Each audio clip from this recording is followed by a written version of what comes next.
Washington, D.C. is a city built on noise. It is a town that runs on the perpetual hum of motorcades, the click-clack of staffers' heels on marble floors, and the endless drone of cable news, talking heads filling the airwaves with nothing but sound and fury. It is a city that abhors silence because silence in this town means uncertainty, and uncertainty is the one thing the power brokers cannot monetize. But at exactly 11:47 a.m. on a Tuesday in March, the noise stopped. It didn't fade away. It didn't taper off. It was strangled.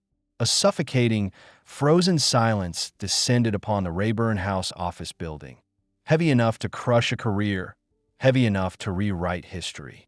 To understand the magnitude of this silence, you have to understand the architecture of the moment. This wasn't just another committee hearing. In the last decade, congressional hearings have devolved into performative art, a stage where preening politicians hunt for viral clips to feed their fundraising emails. They don't want answers. They want sound bites. They want the 30-second clip for TikTok where they look like a warrior for the people. But this time, the atmosphere was different. The air in the room felt ionized, charged with the kind of static electricity you feel right before a lightning strike hits the tree you're standing under. The protagonist of this tragedy, Congresswoman Ilhan Omar, walked into that room believing she was the storm. And why wouldn't she? For years, she had operated with the supreme confidence of the protected class.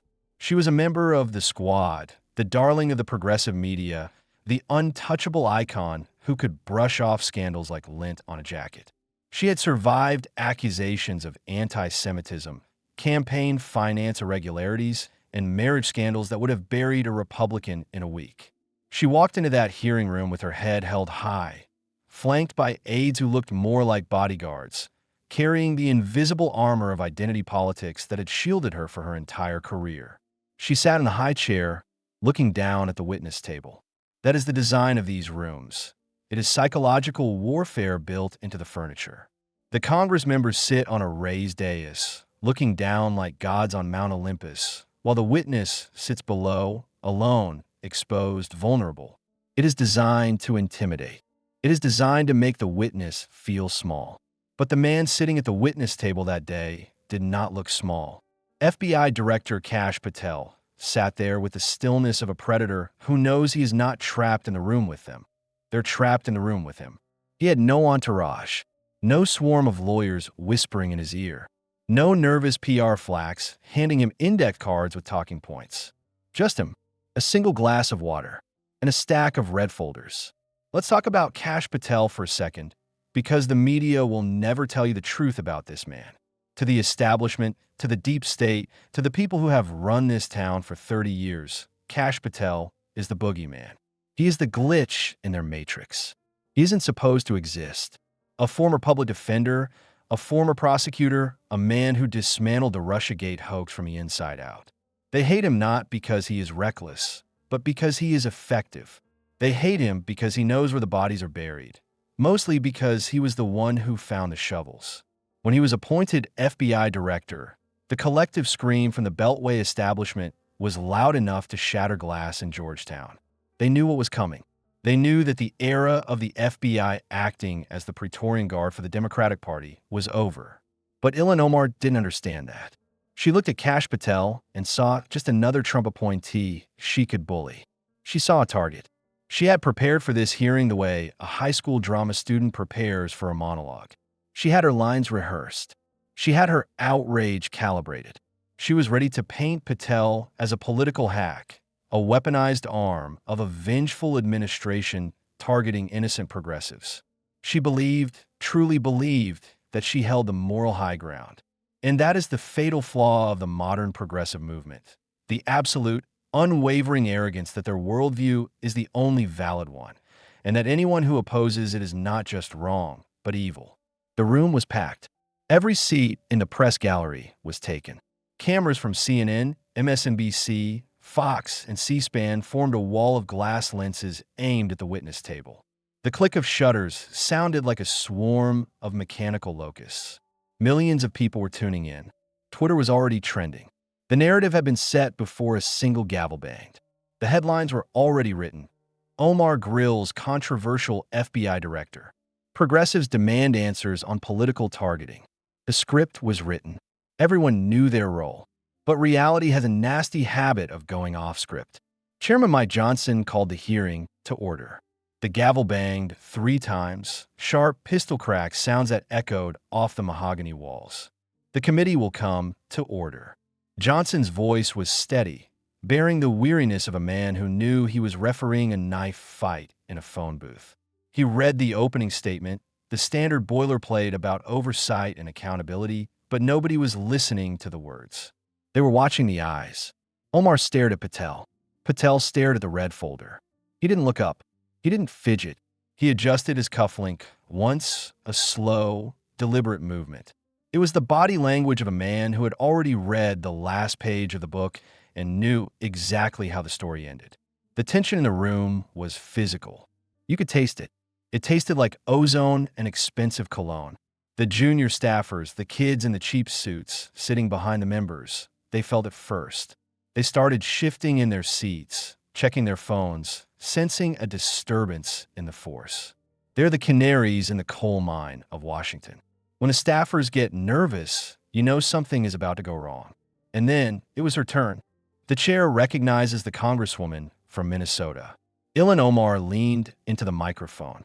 The red light on the mic base turned on, a warning light, if only she had known how to read it. She adjusted her hijab, a flash of purple against the somber tones of the room. She smiled. It wasn't a warm smile. It was the smile of a prosecutor who thinks she has the murder weapon in her pocket. It was a smile of anticipation. She was about to deliver the performance of her life. Director Patel, she began. Her voice was strong, projected for the back row, projected for the cameras, projected for the viral clip she was already planning to post on Instagram.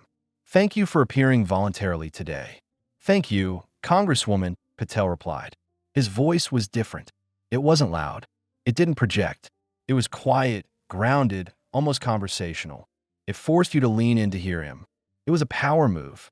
In a shouting match, the man who whispers is the one who controls the room.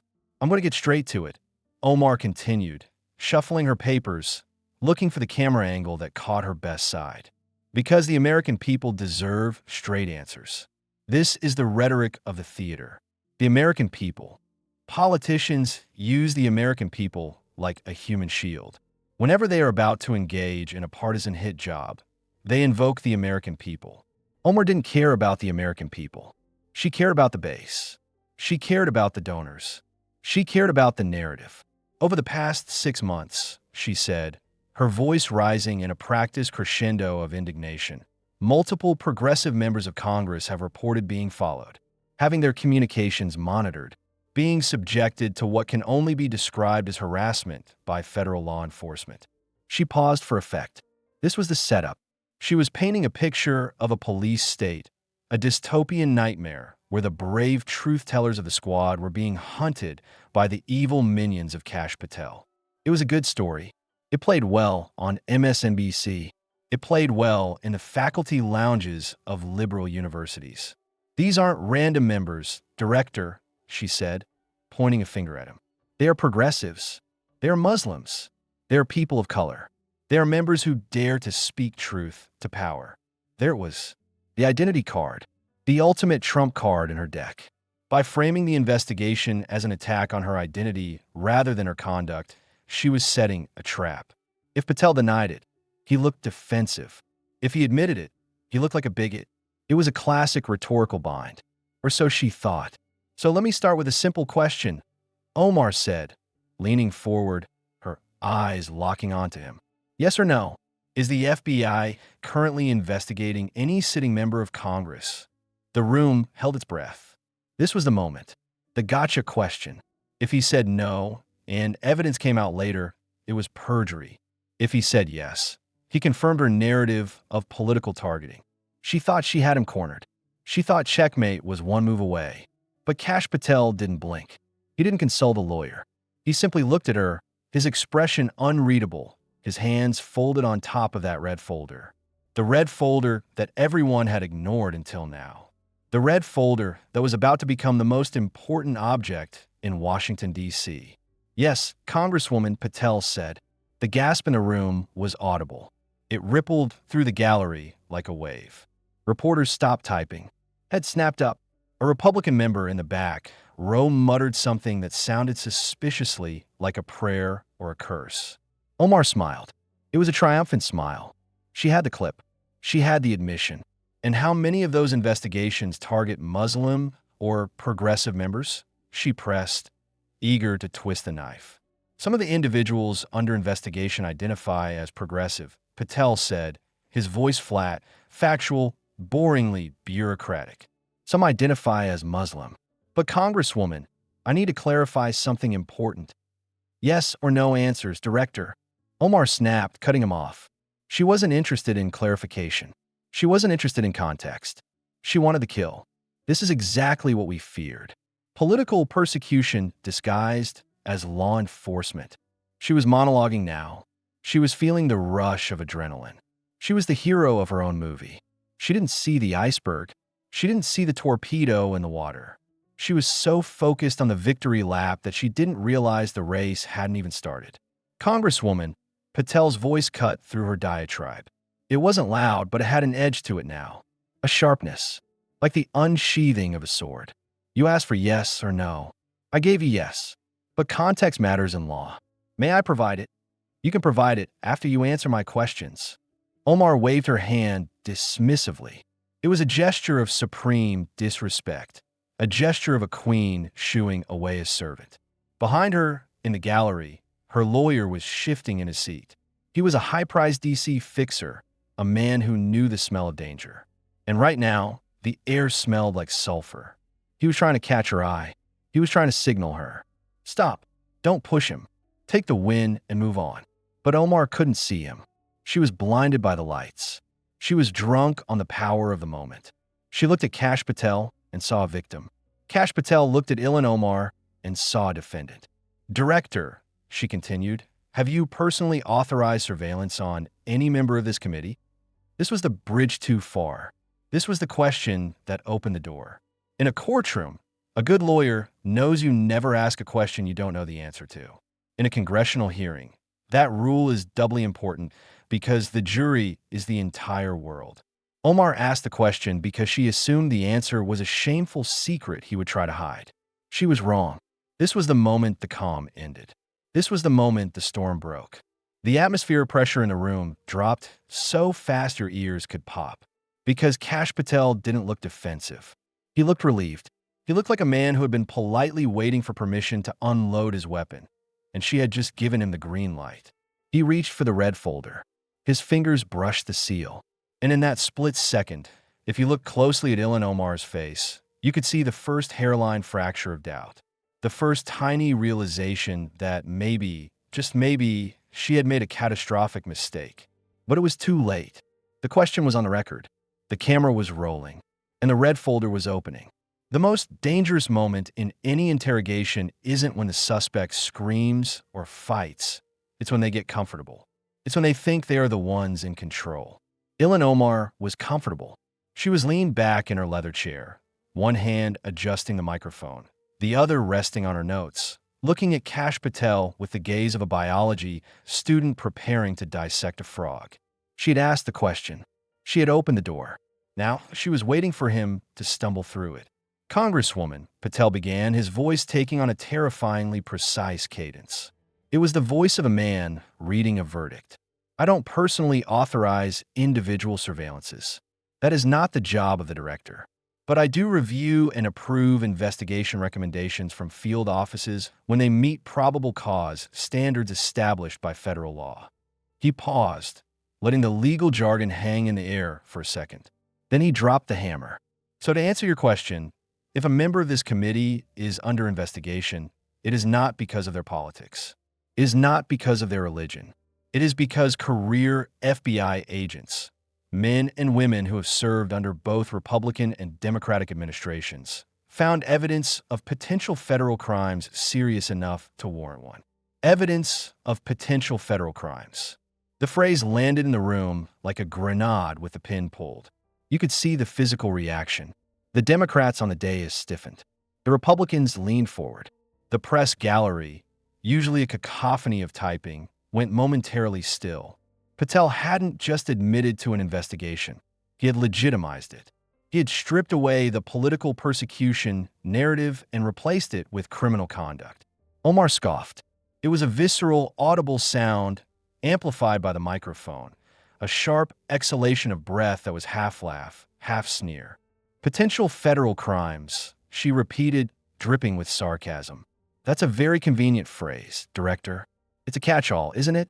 A way to justify spying on your political enemies. She looked to her left and right, seeking validation from her colleagues, performing for the cameras.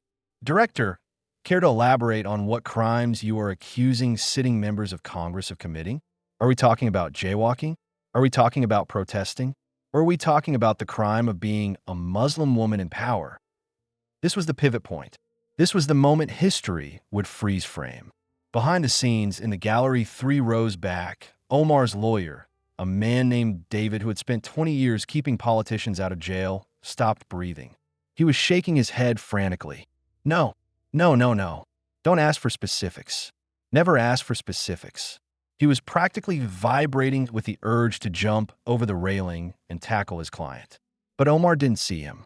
She was staring at Patel, her eyes wide, challenging him. She believed he was bluffing.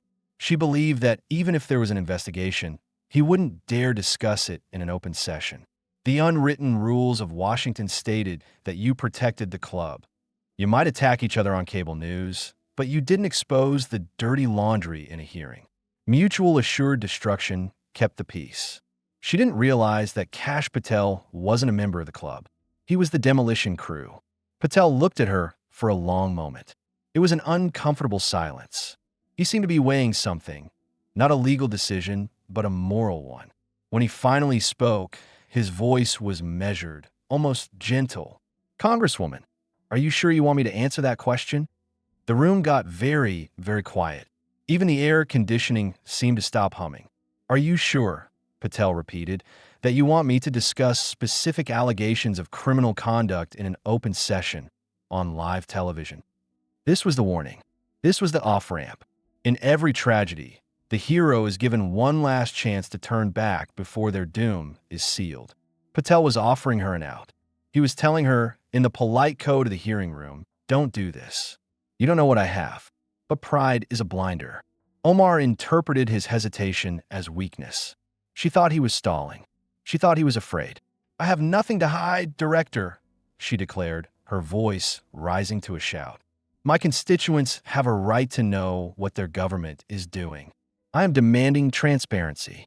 Now answer the question. What crimes are you accusing us of? The lawyer in the gallery put his head in his hands. It was over. Patel held her gaze for one more beat. Then he nodded slowly. It wasn't a nod of agreement. It was a nod of acceptance. You asked for it. I haven't accused anyone, Congresswoman, Patel said. But since you are asking for specifics in an open session, he signaled to an aide standing by the wall, a young man in a dark suit who had been invisible until this moment. Let's talk about the evidence. The aide moved with military precision. He stepped forward carrying a heavy box. He didn't just walk, he marched. He began distributing sealed folders to every committee member. Red covers, official-looking, thick, each one stamped with cleared for public session. OIG approved in bold black ink. The sound of 25 heavy folders hitting 25 wooden desks simultaneously was like a thunderclap. Thud, thud, thud. What you are receiving, Patel said, his voice cutting through the rustling of paper, are redacted summaries of 3 ongoing FBI investigations. The room erupted into controlled chaos. Members were ripping open the seals. Republicans were looking at each other, eyes widening as they scanned the first pages. Democrats were speed reading, looking for the trap, looking for the procedural error they could object to. Omar's hands were shaking as she broke the seal on hers. Just slightly, a tremor in the fingers. But the 4K cameras caught it. These investigations, Patel continued, leaning into the mic, ensuring every syllable was recorded for posterity, involved campaign finance violations, wire fraud, and potential Foreign Agents Registration Act, FARA, violations involving current House members. This is highly irregular. Jerry Nadler, The ranking Democrat shouted, his face flushing red. "You cannot distribute active investigation files to a committee. This is a violation of due process." "It would be," Patel countered instantly, "if the subject of the investigation hadn't just demanded it." He turned back to Omar. She was staring at the first page of the folder. Her face had gone pale, not just white, but a sickly, translucent gray. "You called this hearing," Congresswoman Patel said, his voice sharp now like a surgeon making an incision. "You demanded transparency about FBI investigations into members of Congress. You summoned me here under subpoena. You asked me, under oath, to explain the basis of these investigations." He paused. "I am providing exactly the transparency you demanded. These summaries have been cleared by the Department of Justice Office of Legal Counsel and the Office of Government Ethics specifically for this hearing. Every piece of information in that folder is now a matter of public record." He leaned back in his chair, folding his hands again. "Or would you prefer we discuss this in a closed session? I am happy to reconvene in a SCIF if you'd like. Just say the word." It was a masterstroke, a reverse trap. If she demanded a closed session now, after screaming for transparency, she would look guilty as sin. She would be admitting that she had something to hide. But if she continued, she was walking through a minefield without a map. She was trapped. Trapped by her own rhetoric. Trapped by her own arrogance. Omar's voice faltered. She cleared her throat. "I have nothing to hide." It sounded less like a declaration and more like a plea. "Let's continue right here. But I want to be clear, this seems like a coordinated attack on—" "Congresswoman," Patel interrupted. "May I ask you a question?" Omar blinked, thrown off balance. This is my question time, Director." "Of course," Patel said smoothly. "Then let me answer your original question more specifically. You asked what crimes we are investigating." He opened his own red folder. The sound of the stiff paper turning was amplified in the silent room. "Let's start with case file 2021 D.C. 4478. He looked down at the page, then back up at her. His eyes were cold, professional, devoid of empathy. This wasn't personal for him. It was math. It involves $2.7 million in campaign expenditures paid to a consulting firm owned by an individual with whom the candidate allegedly had an undisclosed personal relationship during the period of payment. The air left the room. Everyone knew the story. It had been rumors, gossip, tabloid fodder for years. The affair, the marriage, the payments. But hearing it described in the clinical, sterile language of a federal investigation changed everything. It transformed gossip into evidence. It transformed a scandal into a crime.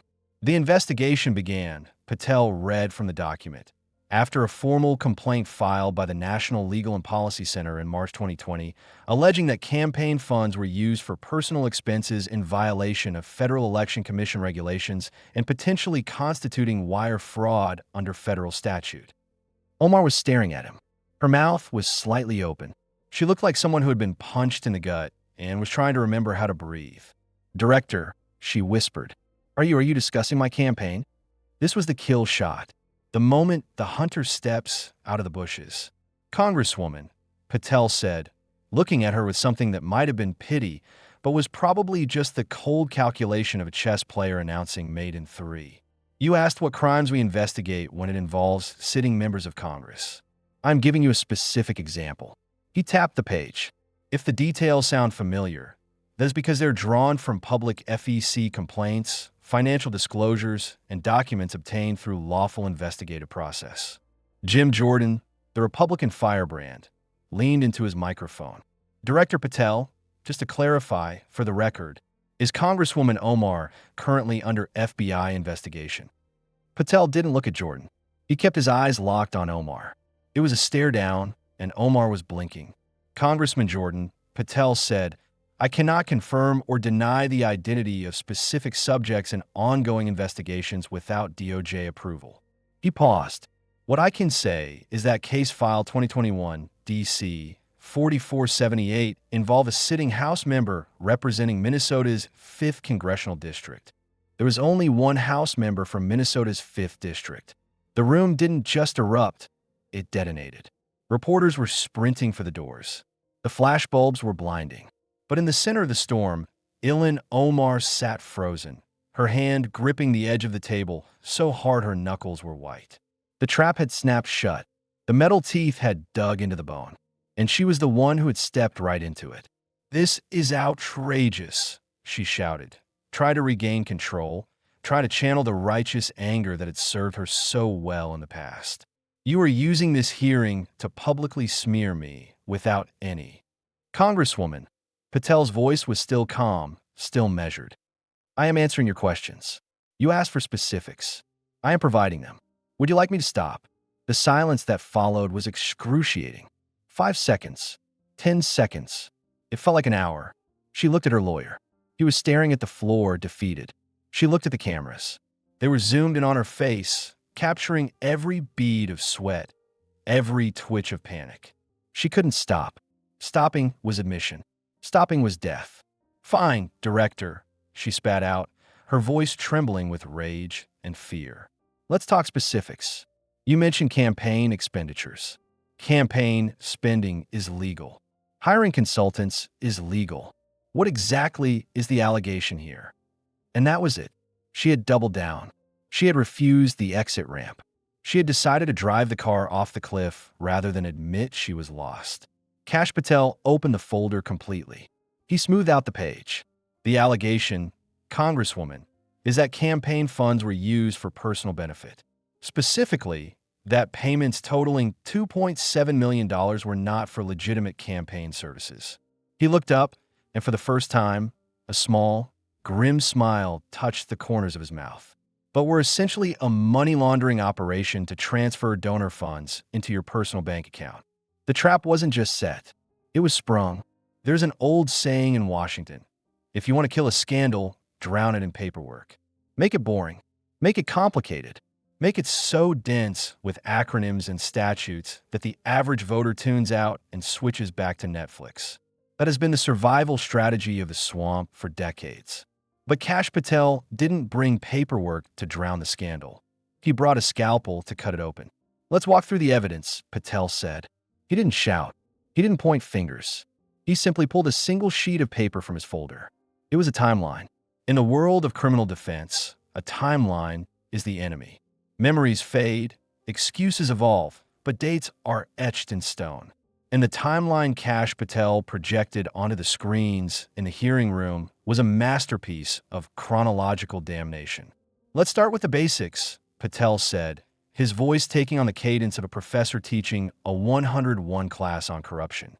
"E Street Group, the consulting firm owned by Tim Minett, began receiving payments from your campaign in April 2018. The initial amount was $15,000 per month. That is actually fairly standard for digital consulting work in a mid-sized district."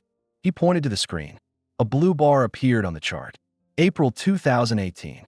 Small, reasonable, innocuous. June 2018, Patel continued. "Multiple witnesses report seeing you and Mr. Minett together at social events. Not campaign events, Congresswoman. Restaurants. Private gatherings. Late nights. That is hearsay." Omar snapped, finding her voice again. "You are basing a federal investigation on gossip columns. We are basing it on sworn witness statements and surveillance logs," Patel corrected effortlessly. "But let's stick to the money. The money tells the story better than any witness." He pointed to the screen again. The blue bar shot up. August 2018. Payments to E Street Group increase to $64,000 per month. That is a 400% increase in 2 months. Did their workload quadruple? Congresswoman, did your digital strategy suddenly become 4 times more complex in the middle of a safe election cycle?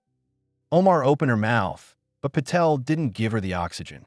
"November 2018, he said, and the bar on the screen jumped again, towering over the others. Payments jumped to $180,000 per month. Now, that is an election month, so let's be generous. Let's assume that's a win bonus or a final push. Let's put a pin in that." He looked at her, and for a moment, the room felt like a courtroom where the prosecutor was pacing in front of the jury box. "But then we get to 2019, Patel said. "The election is over. You won. The campaign is in maintenance mode. Spending should drop to near zero. But look at this. He tapped the screen. March 2019. March 2019. Dr. Beth Jordan Minot, Tim Minot's wife, files for divorce. In her court filing, she specifically cites her husband's affair with a named individual. He paused, letting the silence do the heavy lifting. You, Congresswoman, she named you. That is a private matter. Omar's voice cracked. It wasn't the sharp crack of a whip anymore. It was the brittle crack of dry wood. My personal life has nothing to do with. April 2019, Patel interrupted, his voice cutting through her objection like it wasn't even there. 1 month after the divorce filing becomes public. 1 month after the affair is national news. Your campaign pays E Street Group $275,000. He looked up from the timeline, staring directly into the cameras. In a single month, Congresswoman, $250,000. To the company owned by the man you were allegedly having an affair with. The room was riveted. This wasn't dry campaign finance law anymore. This was a narrative arc that everyone understood. It was the story of love, money, and betrayal. It was a soap opera funded by donor cash. Now, I am not a campaign finance expert, Patel said, his tone almost conversational, deceptively humble. So I did some research. I looked at comparable campaigns. I wanted to see if this was normal. He pulled out another chart. This one was a comparison graph. 2 bars, one red, one blue. I looked at Congresswoman Alexandria Ocasio-Cortez campaign. Similar district size, similar demographics, similar celebrity status in the party, similar fundraising profile. He pointed to the tiny red bar on the left. AOC's campaign paid their digital consulting firm $47,000 for the entire 2018 election cycle. The whole year. He pointed to the massive blue skyscraper on the right. In that same period, you paid E Street Group $890,000. He let that number hang in the air like a guillotine blade. That is 19 times more, Congresswoman. 19 times the industry standard. For a district with half the population of some others. Patel leaned forward, his elbows on the table. So naturally, as investigators, we asked a simple question. What did E Street Group do to earn 19 times the going rate? Did they invent a new internet? Did they rewrite the code of Twitter? The sarcasm was biting, but it was effective. It highlighted the absurdity of the expense. It stripped away the veneer of legitimacy. We couldn't find documentation of services rendered, Patel continued.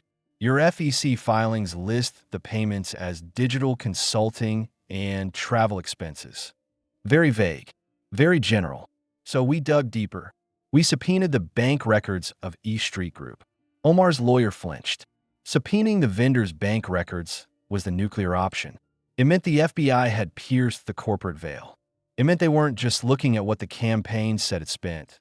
They were looking at where the money actually went. In April 2019, Patel said, reading from a new document with yellow highlights, that $275,000 payment hit the E Street bank account. Within 48 hours, they made the following disbursements. He listed them off, ticking them on his fingers.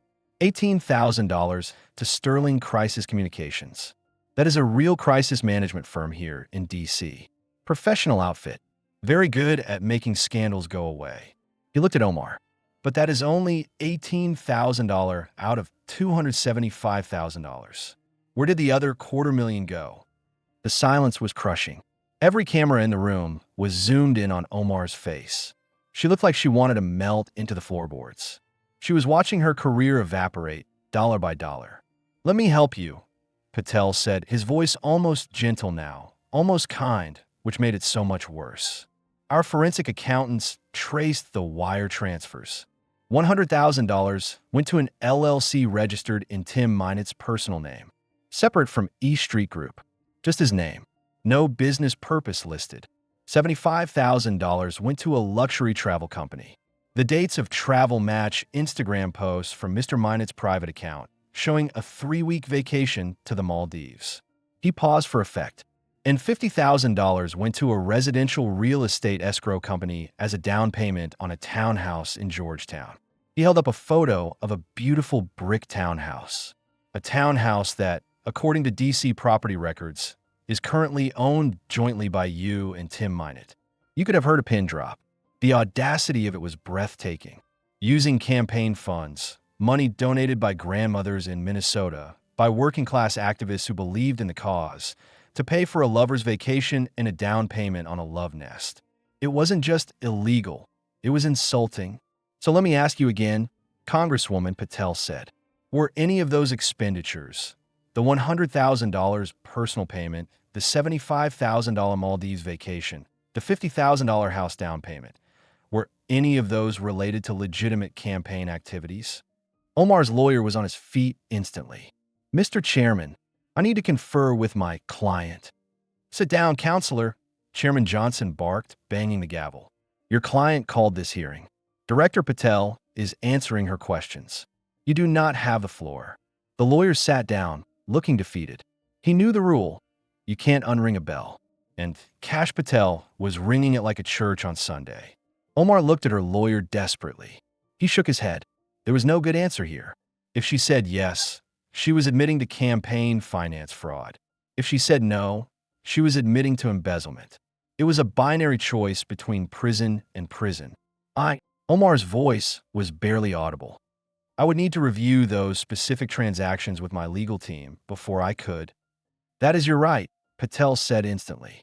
But just to be clear for the record, you cannot currently explain where $257,000 in campaign funds went in April 2019, funds that were supposed to be used for your re-election, but instead seemed to have evaporated into personal assets. Another pause. Then, so quiet the microphones barely caught it, not without reviewing the full documentation. Patel nodded slowly, like a teacher acknowledging a student who had just admitted they ate the homework. Thank you for that answer, Congresswoman. It is instructive. He closed the folder on the campaign finances. The sound of the cover snapping shut echoed in the room. But I am afraid the pattern doesn't stop there, Patel said. Campaign finance fraud is often a gateway crime. It's the loose thread that unravels the whole sweater. And when we pulled that thread, we found something else. Something much more disturbing. He reached for the second folder. This one was thinner, but somehow it looked heavier. You see, Congresswoman, when you mix personal finances with campaign finances, you create a tax problem. And when you create a tax problem, you invite the IRS to the party. He looked at the committee. Let's talk about your tax returns. Specifically, the years 2014 and 2015. Because what we found there isn't just about money. It's about identity. It's about the fundamental question of who you are and who you are legally married to. The shift in the room was palpable. The campaign money was bad. It was corruption, plain and simple. But this was going into the dark heart of the brother-husband rumors. This was the third rail of Ilhan Omar's career. The one thing she had spent millions of dollars and years of effort trying to bury. And Kash Patel had brought a shovel. The hearing room was now operating on a different frequency. The earlier political theater, the shouting, the posturing had evaporated. In its place was the cold, clinical atmosphere of an autopsy. Kash Patel was no longer just a witness. He was the coroner, and he was dissecting the political cadaver of Ilhan Omar, organ by organ. Let's talk about your tax returns, Patel had said. Before the sentence was even finished, Jerry Nadler, the chairman of the Judiciary Committee who was sitting in on the hearing, slammed his hand on the table. Mr. Chairman, I object, Nadler shouted, his voice wheezing with indignation. The director is now discussing personal tax information, which is protected under privacy laws. This is a fishing expedition into the Congresswoman's private life. It was a valid objection in a normal world. Tax returns are sacred. But this wasn't a normal world, and Kash Patel wasn't fishing. He had already caught the fish. He was just weighing it. Mr. Chairman, Patel responded, not even looking at Nadler, keeping his eyes fixed on Omar. It is not personal when it involves potential federal crimes. And Congresswoman Omar's federal tax returns from 2014 and 2015 are central to this investigation because they document a felony. He paused, letting the word felony sink in. Specifically, perjury and filing false statements to the federal government. Chairman Johnson hesitated, then nodded. The witness will proceed. But Director, Keep it strictly to the relevant legal issues. Understood, Patel said. He pulled a document from the second folder. In 2014, Congresswoman, you filed your federal taxes jointly with Ahmed Hersi. You checked the box marked married filing jointly. You listed a residential address in Minneapolis. You claimed 3 dependents. Standard stuff. He held up the document. It looked boring. Just numbers and boxes. But in the world of forensic accounting, boring documents are the deadliest weapons. But here is the problem, Patel continued. According to Minnesota state marriage records, you were not legally married to Ahmed Hersi in 2014. You were, however, legally married to a man named Ahmed Said Elmi. He placed a second document next to the first. I am holding Minnesota State Marriage Certificate MC 2009-017854. Bride, Ilhan Omar. Groom, Ahmed Said Elmi. Date, February 12, 2009. Officiant signature, witness signatures, state seal. He looked up. This marriage to Mr. Elmi was not dissolved until 2017. So, help me understand the math, Congresswoman. How did you file joint federal tax returns with man A. Hersi while you're legally married to man B. Elmi? Omar's face went from pale to ashen. She shifted in her seat, looking for an angle, looking for a way to spin this. It was a cultural marriage, she stammered. In our tradition, faith traditions are different from civil law. The IRS doesn't understand. The IRS doesn't recognize cultural practices as a tax bracket. Congresswoman Patel cut in. His voice was devoid of emotion, just pure, hard fact. You're either married or you're not under federal law. There is no third option. He leaned forward. And if you filed taxes claiming marriage to one person while legally married to another, that is tax fraud. That is making false statements to the federal government. That carries a penalty of up to 5 years in federal prison per count. This has been debunked. Omar blurted out. It was a reflex. The standard defense line she had used for years whenever this topic came up. Conservative blogs have been obsessed with my marriage for years. It's the Islamophobic nonsense. I've heard that talking point, Patel agreed. But let me be clear. We're not reading conservative blogs at the FBI. We are reading documents. He tapped the table with his index finger. We have the marriage certificate. We have the tax returns. We have utility bills showing Mr. Elmi living at the address you listed on your tax return. We have witness statements. This isn't a conspiracy theory on Reddit. These are legal documents signed by you under penalty of perjury. A Republican member, James Comer, saw an opening and jumped in. Director, is the IRS investigating this matter? The IRS Criminal Investigation Division opened a case in 2021, Patel confirmed. The FBI is assisting because there are related immigration concerns. Immigration concerns. If tax fraud was a spark, immigration fraud was a barrel of gasoline. The rumors about Ahmed Said Elmi, that he was potentially her brother and the marriage was a sham to get him a green card, had dogged Omar for years. It was the darkest cloud over her head. Comer pressed, sensing blood. Immigration? Can you elaborate? Patel hesitated for just a moment, a theatrical pause to signal that he was treading on classified ground. Congressman, I probably shouldn't go into full detail without DOJ sign-off, Patel said, practicing the art of saying everything by saying he couldn't say anything. But since Congresswoman Omar opened this door by claiming it was just a cultural misunderstanding, he turned back to Omar. She was no longer meeting his eyes. She was staring at a spot on the table, her hands clenched so tight her knuckles were white. Our investigation found that Ahmed Said Elmi applied for U.S. permanent residency status in 2011, Patel said. On his application, he listed Ilhan Omar as his spouse. The marriage certificate I just referenced was submitted as supporting documentation. His application was approved. He let that sit for a moment. The implication was clear. The concern, and I want to be clear, this is still under active investigation, is that if you married Mr. Elmi solely to assist with his immigration status, while maintaining a concurrent relationship with Ahmed Hersi, with whom you already had children, that would constitute immigration fraud. These allegations have been investigated. Omar's voice was desperate now, rising in pitch. Local media looked into this. The Star Tribune looked into this. They found nothing. Local media did reporting. Patel corrected her gently. The FBI does investigations. There is a difference. We have subpoena power, he continued. We have forensic accountants. We have the ability to trace financial records, phone records, residence records. He pulled out another document, a summary of interviews. We interviewed 12 witnesses who knew you during the 2009 to 2017 period. Members of the community, former friends, neighbors. He looked at the sheet. 11 of them stated under oath that you never cohabitated with Ahmed Elmi as spouses. 8 of them stated that you maintained a romantic relationship with Ahmed Hersi throughout the entire period of your legal marriage to Elmi. 3 of them stated that you explicitly told them the marriage was a paper arrangement to help Elmi get his papers. Omar sat frozen. This was the nightmare scenario. The community she claimed to represent, the people she thought would protect her, had talked. The FBI had gotten to them. They had flipped. Now, Congresswoman, Patel said, closing the folder. I'm not here to make moral judgments. I don't care about your relationships. I care about the law. He looked at her with a piercing intensity. I am here to answer your question. What crimes does the FBI investigate when it involves sitting members of Congress?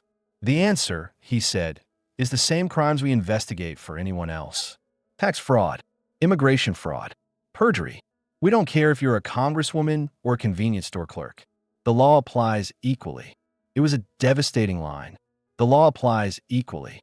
It stripped away her shield of privilege. It framed her not as a victim of persecution, but as a perpetrator of fraud who thought she was above the rules. The room was silent, but it was a different kind of silence than before. The shock had worn off, replaced by a grim realization. This wasn't just a bad hearing. This was the end.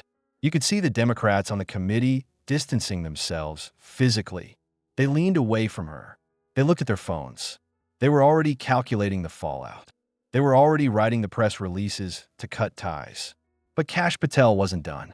He had dismantled her finances. He had exposed her marriage fraud. But he had one more folder. The thinnest one. The one marked secret with a red border. There is one more area I need to address, Patel said. Omar looked up. Her eyes were dull, defeated. She looked like a boxer who had gone 12 rounds and just wanted to hear the final bell. But Patel was ringing the bell for the next round. This folder, Patel said, tapping the red-bordered file, required additional clearance from the DOJ, which I received this morning. He opened it carefully, treating it like it contained radioactive material. In October 2017, he began, you traveled to Istanbul, Turkey. While there, you met with officials from the Qatari government, specifically representatives from the Qatari embassy and the Qatar Foundation. Omar's eyes widened. The color that had left her face suddenly rushed back, but it wasn't the flush of health. It was the flush of panic. I meet with foreign officials all the time. She interjected quickly, too quickly. That is part of my job as a member of the Foreign Affairs Committee. Absolutely correct, Patel agreed. Members of Congress meet with foreign officials regularly. That is normal. That is appropriate. He paused. But here is what caught our attention. Within 6 months of those meetings, you became very publicly critical of Saudi Arabia and the United Arab Emirates, Qatar's regional rivals. Which, again, is your right.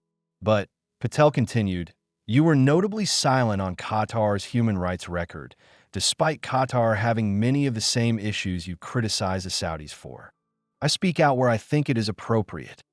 Omar defended, but her voice lacked conviction. And that's fine, Patel said. But then in 2018, 2019, and 2020, your campaign received $187,000 in donations from individuals and entities with documented business ties to Qatari interests.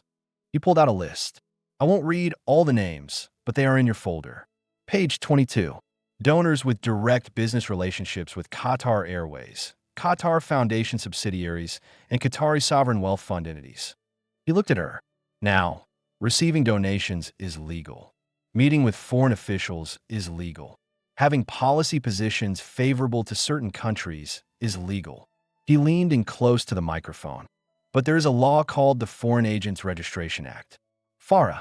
It requires anyone who acts as an agent of a foreign government to register with the Justice Department.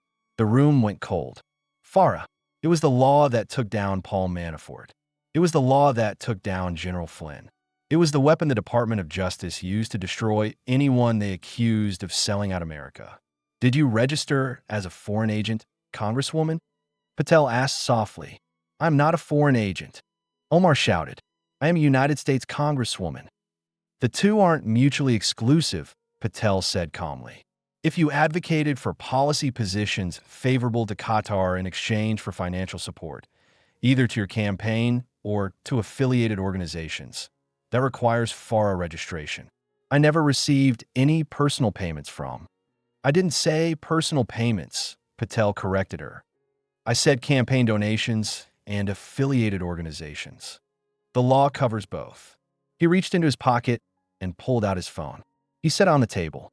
It was a piece of theater, but it worked. The FBI obtained, through a lawfully executed warrant approved by a federal judge, WhatsApp messages between you and an intermediary. Omar stopped breathing. The intermediary's name is redacted in your folder, Patel said.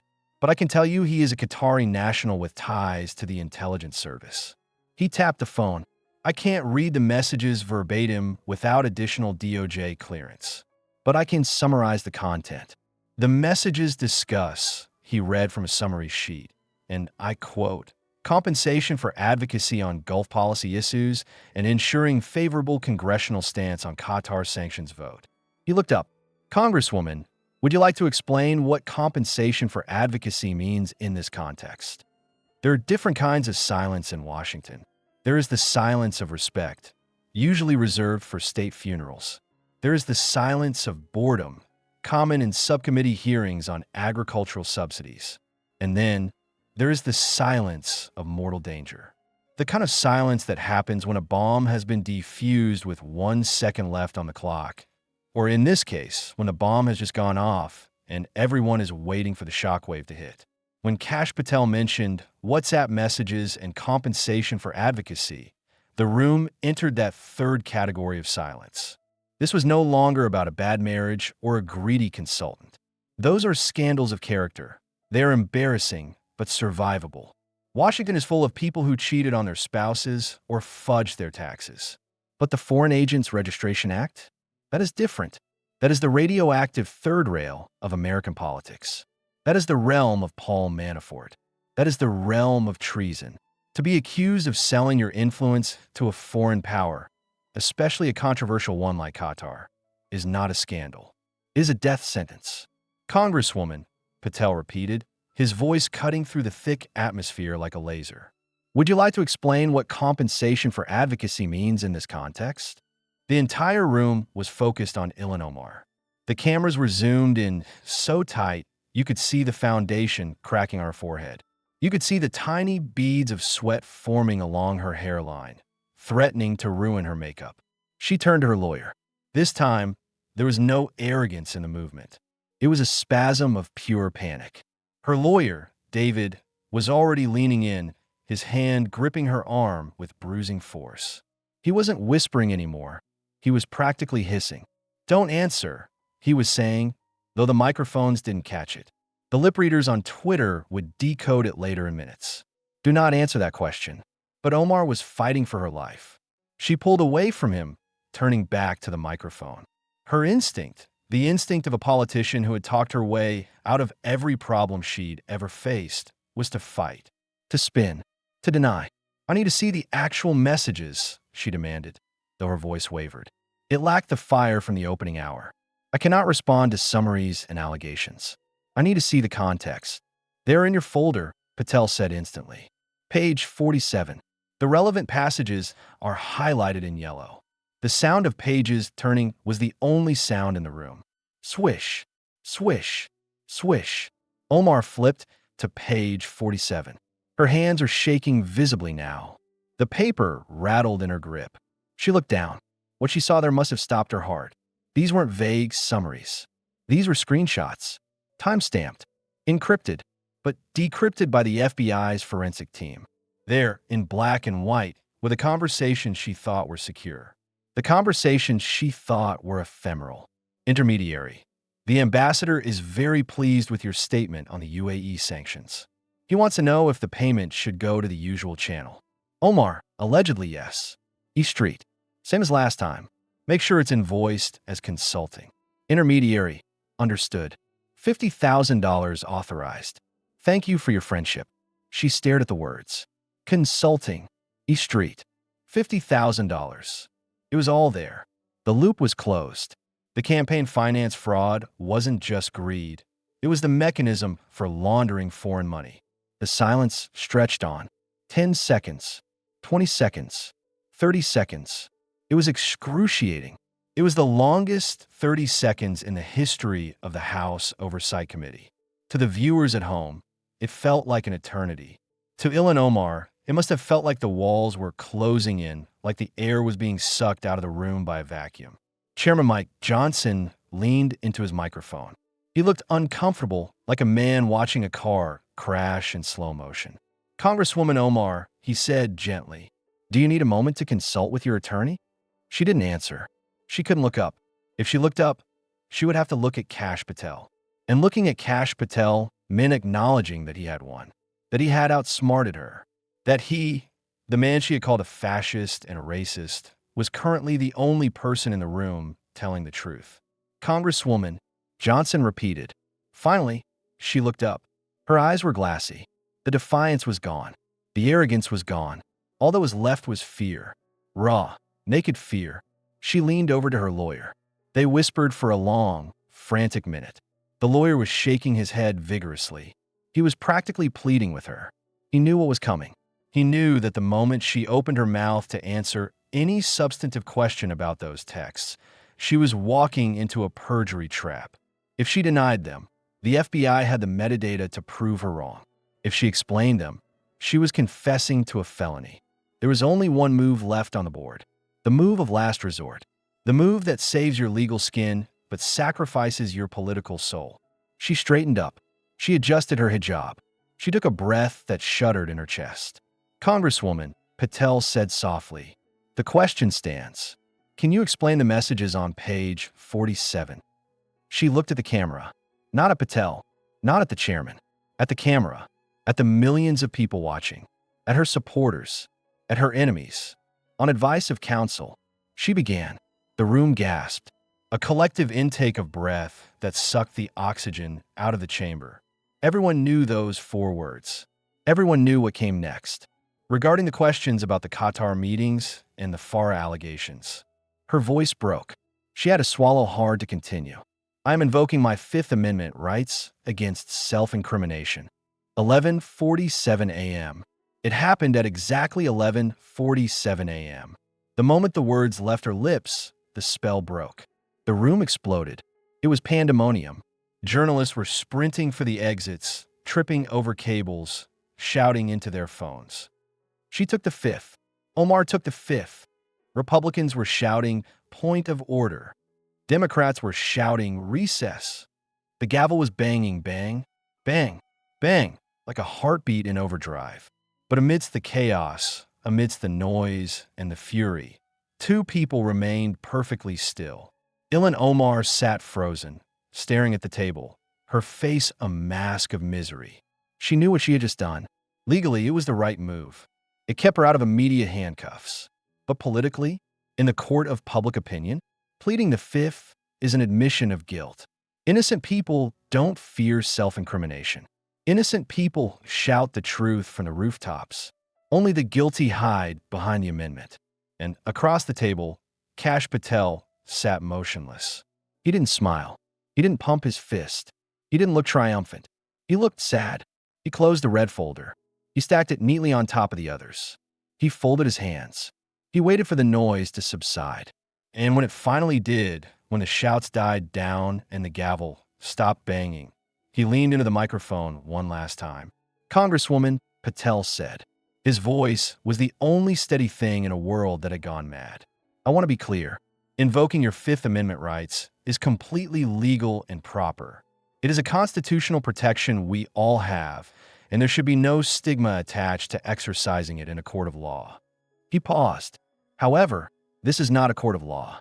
This is the United States Congress. And I need to inform you, as a courtesy. He looked directly at her, and for the first time, she looked back. Their eyes locked. That the Department of Justice has been monitoring this hearing, based on your invocation of the Fifth Amendment in response to specific questions about potential FARA violations and foreign payments. He let the words hang there, heavy and ominous. They will likely request an expedited review of all aspects of case file 2021 D.C. 4478. The threshold for appointing a special counsel has just been met. Another pause. This one felt final.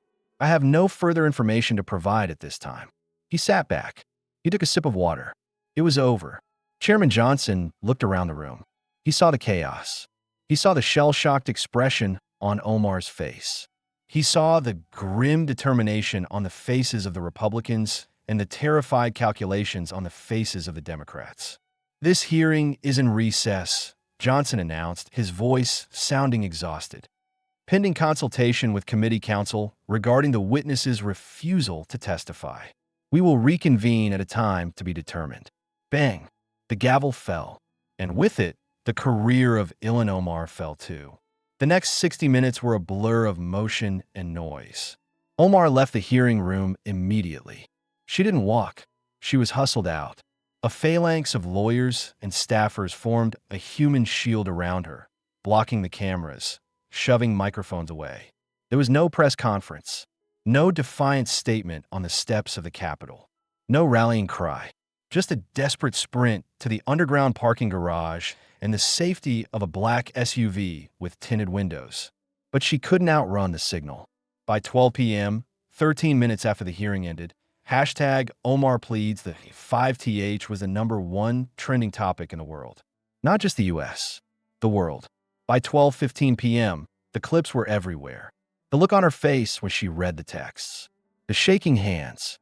The whisper of on advice of counsel. It was being memed, remixed, and broadcast on every screen from Times Square to Tokyo. CNN broke into regular programming with a breaking news banner that spanned the bottom of the screen in urgent red. Omar invokes Fifth Amendment in FBI hearing. Even they couldn't spin it. Even the most sympathetic pundits were struggling. It's a legal right, they said, but the optics are devastating. Fox News didn't bother with nuance. Omar exposed, their cheering screamed. FBI Director proves Qatar Connection. But the real damage wasn't on TV. It was in the back rooms of the Capitol. It was in the whispered conversations between Democratic leadership. Nancy Pelosi's phone was ringing off the hook. Donors were calling, furious. How do we not know? Why did we let her call this hearing? Cut her loose. Now, Ilhan Omar had walked into that room at 10 a.m. as a rising star of the progressive movement, a kingmaker, a voice of the future. She walked out at 11:47 a.m. as a liability, a pariah, a suspect, and Kash Patel? He packed up his red folders. He shook the chairman's hand. He ignored the reporters shouting questions at him. Director, is she going to be arrested? Director, are there others? He simply walked out the back door, got into his car, and went back to the J. Edgar Hoover building. He had work to do. This was just one case file. There were plenty more red folders where that came from. In Washington, D.C., loyalty has a shelf life. It lasts exactly as long as you're useful. The moment you become a liability, the moment your poll numbers dip below your scandal index, friendship evaporates. Phone calls go to voicemail. Lunch dates are canceled. And the people who were standing beside you at the podium yesterday are suddenly very busy reading the menu when you walk into the room today. Ilhan Omar learned this lesson at approximately 12:05 p.m., 18 minutes after she fled the hearing room. She was sitting in the back of her SUV, speeding away from the Capitol. Her phone was in her hand. She was scrolling through Twitter, waiting for the cavalry to arrive. She was waiting for the squad to mobilize. She was waiting for AOC to tweet a firestorm of defense. She was waiting for Rashida Tlaib to call for protests. She was waiting for the progressive media machine to spin this as a heroic act of resistance against a fascist state. But the screen remained blank. Or rather, it was full of noise, but none of it was support. The top trending hashtag was hashtag Omar pleads the 5th. The second was hashtag Kash Patel. The third was hashtag foreign agent. And from her allies? Silence. Deafening, terrifying silence. Alexandria Ocasio-Cortez, usually the fastest thumbs in the West, hadn't tweeted in 2 hours. Ayanna Pressley? Nothing. Bernie Sanders? Nothing. The progressive movement, which prides itself on solidarity, had looked at the footage of Kash Patel reading those WhatsApp messages, and they had made a collective, cold-blooded calculation. She is radioactive. Do not touch. The first crack in the dam didn't come from Republicans. It came from CNN. Anderson Cooper, the silver-haired arbiter of liberal consensus, opened his segment with a tone of mournful seriousness. "We have seen political scandals before," he said, looking gravely into the camera. "But the image of a sitting congresswoman invoking the Fifth Amendment regarding payments from a foreign government is unprecedented. It is a dark day for the House of Representatives." That was the signal. If CNN wasn't defending her, nobody was defending her. The spin had failed. "There is no way to spin. I refuse to answer on the grounds that I might go to jail." By 3 p.m., the statement from Speaker Nancy Pelosi's office dropped. It was a masterpiece of political assassination disguised as a press release. The Speaker believes that all members of Congress are entitled to due process and the presumption of innocence. However, the allegations raised in today's hearing regarding potential FARA violations are serious. The Ethics Committee will be reviewing the matter. The Speaker will have no further comment on ongoing investigations. Translation: you are on your own. There was no "we stand with Ilhan." No, this is a witch hunt. Just serious allegations and no further comment.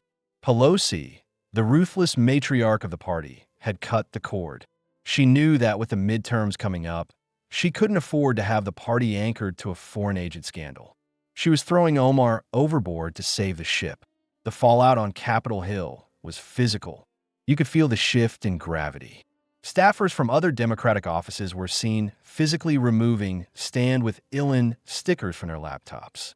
Lobbyists who had donated to her campaign were frantically calling their compliance officers, asking if they needed to amend their own filings. The toxicity was contagious. And then the legal hammer dropped. 3 weeks after the hearing, the Department of Justice held a press conference. It wasn't Kash Patel this time. It was the Attorney General, flanked by the U.S. Attorney for the District of Columbia. The backdrop was the seal of the DOJ. The mood was somber. After reviewing evidence presented in the House Oversight Committee hearing on March 15th, the Attorney General began, reading from a prepared statement. As well as additional evidence gathered by the FBI over the past 18 months, the Department of Justice has obtained indictments from a federal grand jury. He didn't scream it. He didn't need to. The list of charges was loud enough. 12 counts of wire fraud related to campaign finance violations. 18 counts of making false statements to the Federal Election Commission. 11 counts of filing false federal tax returns. 6 counts of conspiracy to commit immigration fraud. And the big one, 4 counts of failing to register as a foreign agent under the Foreign Agents Registration Act. 51 counts total, the Attorney General concluded. The defendant will be arraigned next Tuesday. Trial is tentatively set for September. We will have no further comment pending trial. 51 counts. The number flashed across news tickers around the globe. It wasn't just a scandal anymore. It was a RICO case. It was the kind of indictment usually reserved for mob bosses or drug kingpins, not elected officials. The sheer volume of the charges suggested that this wasn't an accident. It was a lifestyle. It was a career built on fraud. Ilhan Omar's legal team released a statement, of course. These charges are politically motivated and without merit. We will vigorously defend against them and prove Congresswoman Omar's innocence. But nobody was listening. The court of public opinion had already returned its verdict. The political consequences were immediate and brutal. 2 days after the indictment, the House voted on a resolution to remove Ilhan Omar from all committee assignments. In the past, Democrats would have circled the wagons. They would have voted strictly along party lines to protect their own. But not this time. The final vote was 312 to 119. 67 Democrats voted yes. 67 members of her own party walked onto the floor of the House, looked up at the board, and pressed the green button to strip her of her power. It was a bloodbath. When the tally was announced, Omar wasn't even in the chamber. She was in her office, watching on C-SPAN, witnessing the collapse of everything she had built. The Foreign Affairs Committee, her platform, her megaphone, the seat she had used to lecture the world, was gone. And then came the challengers. In politics, weakness is provocative. When an incumbent shows weakness, the sharks smell blood. A primary challenger emerged within 48 hours. A moderate Democrat, a former city councilwoman, someone safe, someone boring, someone who wasn't under federal indictment. Her campaign announcement was devastatingly simple. She didn't attack Omar's policies. She didn't attack her religion.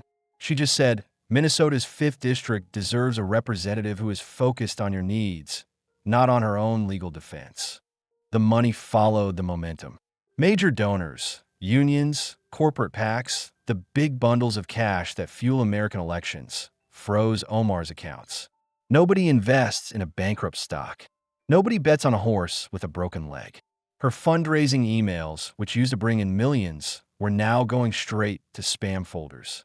Meanwhile, Tim Minot, the husband, the partner in crime, the owner of the East Street Group, did what all accomplices do when the heat gets too high.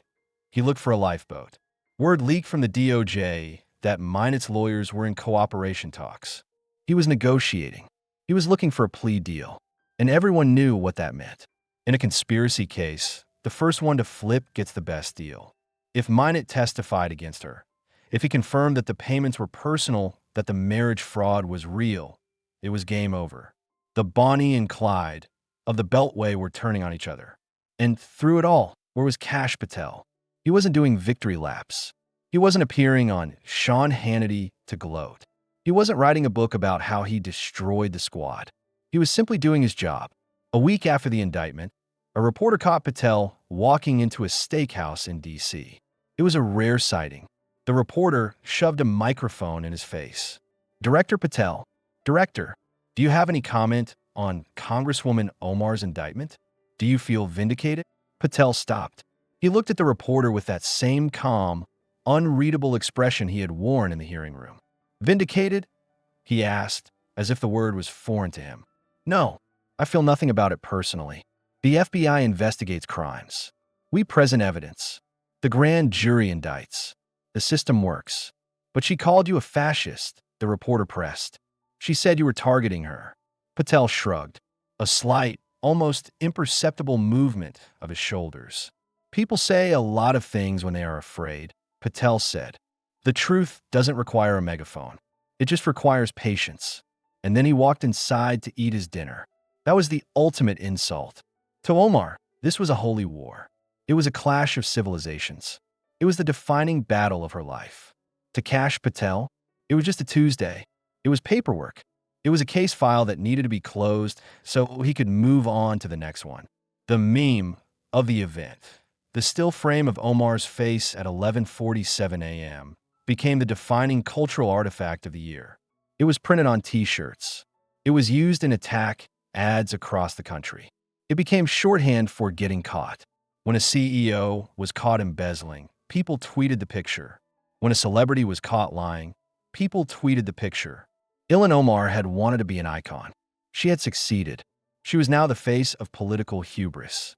6 weeks after the hearing, a poll was released for the Minnesota 5th District Democratic primary.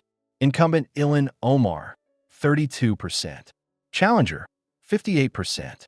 Undecided, 10%. She was down 26 points in her own district. In one of the bluest districts in America, where a glass of water with a D next to it could win an election, she was losing. Not because she was too liberal, not because she was Muslim, but because she was a fraud. The voters, it turned out, could forgive bad policy. They could forgive radicalism, but they couldn't forgive being played for fools. They couldn't forgive the hypocrisy of a woman who preached socialism while funneling millions into her husband's bank account, who preached justice while breaking the law, who preached transparency while pleading the fifth. The house of cards had fallen, and as the dust settled, one thing became painfully clear. It wasn't Kash Patel who destroyed Ilhan Omar. She had destroyed herself. He just turned on the lights. 3 months after the hearing, the halls of the Rayburn House office building feel different. They are quieter. The frenetic energy that used to surround the office of the Congresswoman from Minnesota, the swarm of interns, the constant click of cameras, the palpable buzz of impending controversy is gone. The nameplate on the door has been removed. The office is dark, waiting for its next occupant. History is often written in loud moments, battles, speeches, riots. But it is understood in the quiet ones.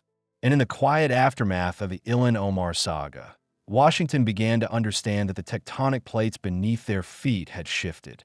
For a decade, American politics had been dominated by the influencer politician. This was a new breed of leader who didn't measure success by legislation passed or bridges built, but by impressions, engagement, and retweets. They were avatars of outrage. They understood that in the attention economy, being a victim was more profitable than being a victor. Ilhan Omar was the queen of this domain. She built an empire on the premise that she was untouchable, that any criticism of her conduct was an attack on her identity. She wore her identity like a suit of Kevlar, daring anyone to take a shot.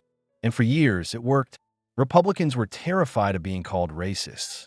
Democrats were terrified of alienating the progressive base. The media was terrified of losing access. So, the shield of identity held strong. It deflected ethics complaints. It deflected marriage scandals. It deflected anti-Semitism controversies. But then came Kash Patel. Kash Patel didn't care about the narrative. He didn't care about the optics. He didn't care about the Twitter mob. He was a different breed entirely, the bureaucratic insurgent. He understood something that the rest of the Republican Party had forgotten. The Kevlar of identity politics stops bullets, but it doesn't stop math. It doesn't stop a forensic audit. It doesn't stop a bank statement. It doesn't stop a time-stamped text message. The destruction of Ilhan Omar wasn't just the fall of a politician. It was the death of a strategy. It proved that the shield of identity has a fatal flaw.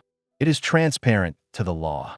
When future historians look back at this moment, at the 11:47 a.m. silence, at the red folders, at the 51 indictments, they won't see it as a partisan hit job. They will see it as a correction, a return to the mean. For too long, we allowed a two-tiered system of justice to fester in this country. We allowed a political class to operate above the rules that govern the rest of us. We watched them get rich, get famous, and get powerful by selling out their country, while we were told to sit down and shut up. But on that Tuesday in March, the suspension of disbelief ended. The fourth wall broke. The audience stopped clapping and started reading the evidence. There is a tragedy here, of course. Ilhan Omar's story is the classic American tragedy of potential corrupted by hubris. She came to this country as a refugee. She rose from nothing to the halls of power. She broke barriers. She inspired millions. Her story should have been the American dream personified. But somewhere along the way, she confused serving the people with ruling the people. She confused advocacy with profiteering. She forgot that the ladder of power is slippery, and the higher you climb, the harder you fall if you don't hold on to your integrity. She thought she was fighting a culture war. She didn't realize she was fighting a RICO case. And what of the squad? The coalition of the radical left that promised to fundamentally transform America? They're still there, technically, but they're ghosts. Their power was based on the illusion of invincibility. That illusion is shattered. They now walk the halls looking over their shoulders, wondering who is next. They wonder if Kash Patel has a red folder with their name on it. They wonder if their own encrypted texts are sitting on a server in the J. Edgar Hoover building, waiting to be decrypted. Fear, it turns out, is a powerful clarifying agent. Since the indictment, the leaks have stopped. The radical proposals have quieted down. The performative outrage has been dialed back. Washington has returned to a strange, uneasy equilibrium. It is the equilibrium of people who know they are being watched. And that, perhaps, is Kash Patel's greatest legacy. He didn't just prosecute one woman. He put the entire system on notice. He reminded the deep state that they are not the owners of this country. They are the tenants. And tenants can be evicted. He reminded the politicians that they are not kings and queens. They are employees. And employees can be fired. 3 months later, I had the chance to speak with the staffer I met in Georgetown, the one who told me Cash knew everything. We met at the same coffee shop. The mood was lighter this time.